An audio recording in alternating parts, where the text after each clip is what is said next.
Hey, so I went to go do a video over where I do my paints, and once again the swing arm thing that holds the phone is missing.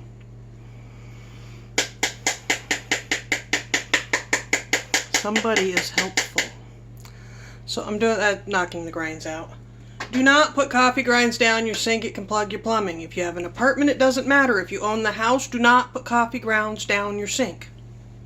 Besides that, they're good for compost in the garden.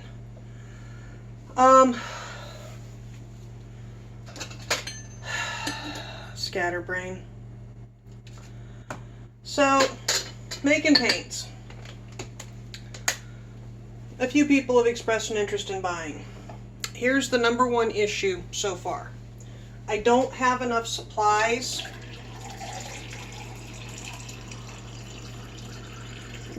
to make consistent product consistently yet. Okay, coffee is being made. Now I have to start lunch. I started out with, if you've ever been to my house, you know I have all kinds of art supplies from past projects that are just all sitting around doing nothing, and that's what I started with. Back when we did SCA, we did a lot of what's called scriptorium, which is painting scrolls.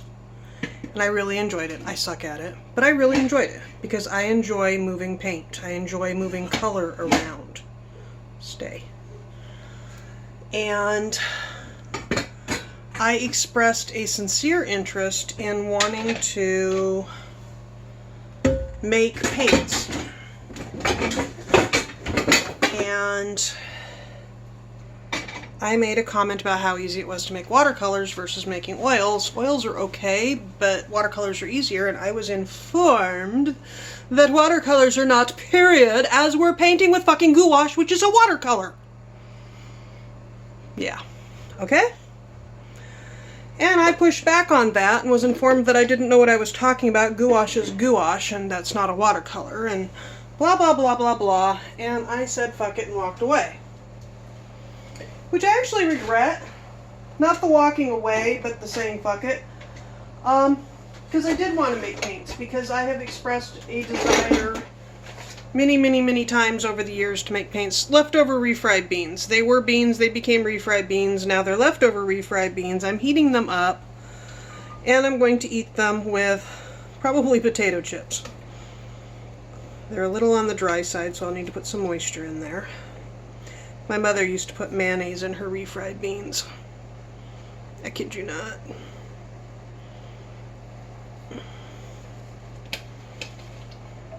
Anyway, I'm still interested in making gouaches. I just don't have the supplies to make gouaches. What I have is some containers of historically relevant pigments and Bare Minerals and Dollar Store eyeshadow. That's what I have. Okay? Then you make a binder, which is gum arabic, which is frankincense, and a couple of essential oils and some glycerin. If you've ever been in my house, you always see bottles of, where did it go? Glycerin lying around. That's 15 years old. Just from the label. Okay, see how dirty it is? It still works. Okay? Anyway, to make paints for other people, I have to have enough supplies to make like 6 pans at a time, which means I have to make 2 batches of the same exact paint, because you fill the pan and then it evaporates down, and then you fill the pan again to get a full pan. And what I'm doing is filling the pan and letting it dry down, and it's a half a pan. Sometimes significantly less than half a pan. I'm turning in circles. That needs a little bit of water, and it needs the burner turned on. Turned on a little bit more. There we go. So, I don't have enough supplies in the Bright and Shinies to make the really bright and shiny colors more than a half a pan or less at a time. And the historical color paints are really expensive. Okay? And I don't know that my friends understand how much paints go for. Let's say I pull a thing of Bare Minerals pigment out of a box that was bought 10 years ago. It's a beautiful purple color with mica shifts. It's gorgeous. And I make a half pan because that's all I have the pigment for. The plastic little half pan costs 50 cents. The binder, just the stuff in the binder and putting it all together, costs about 50 cents. So now I'm $1 into that. Before that mica shift that didn't cost me anything now, but cost me something in the past. But more importantly, if I want to buy more, I have to sell it at replacement costs, or I'm just going to have a war of attrition and be out of supplies. So I go online and I look up Bare Minerals and I can't find any sourcing, and I go here and I go there, and then I find the pure micas. And they're $19.50 plus shipping and handling for 2 ounces. And I just used 1/4 ounce in a half pan. Which means I put $5 worth of pigment plus $1 for the container and the binder. My cost technically is $6 for half of a half pan, a little dinky amount of paint,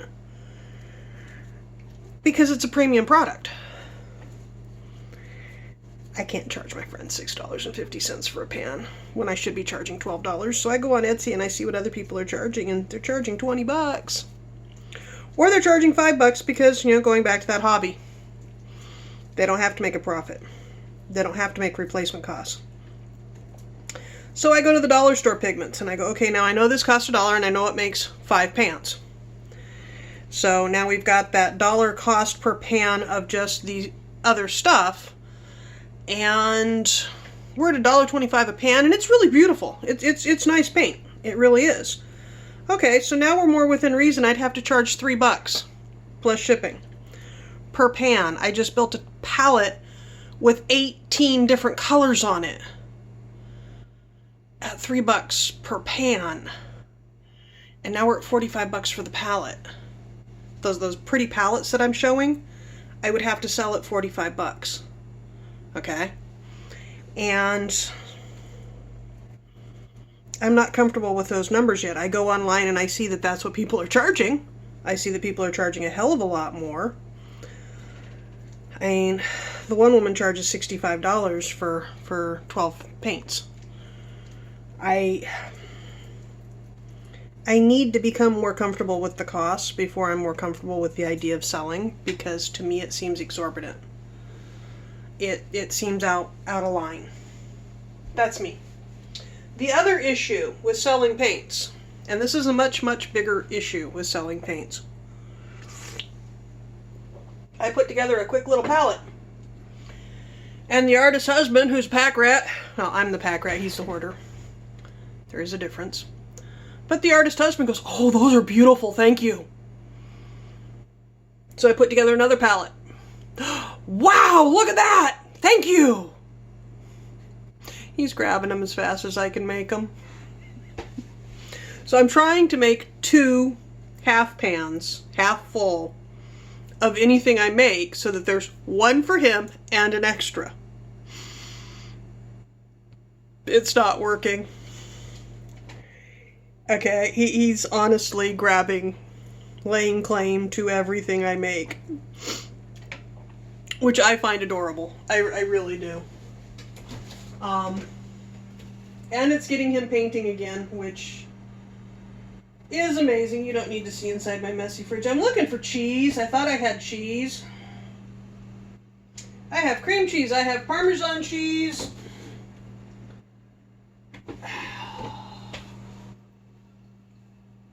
I have sour cream. So much for cheese. There it is. I don't want that one. What are you? Oh, no. And I just spotted the ranch dressing he swore wasn't in there the other day. Because there's ranch dressing in there, like I said there was. So I'm just going to have refried beans on top of potato chips. I would have them on corn chips, but I got a toothache, and I don't want to crunch. So I just need that to heat up. My coffee's there. My kitchen's a mess. My house is a mess. So those are the two biggest issues. What I think I need to do is set up and say who wants to order. Take the orders, not the cash. Make the paints, that way I can look him straight in the eye and say, hey, these are sold. And then figure out the shipping afterwards. That's what I think I need to do. I'm a long ways from there. I'm 6 months from there probably, maybe 3. Mostly I'm making paints for the fun of making paints, because it's something I enjoy doing.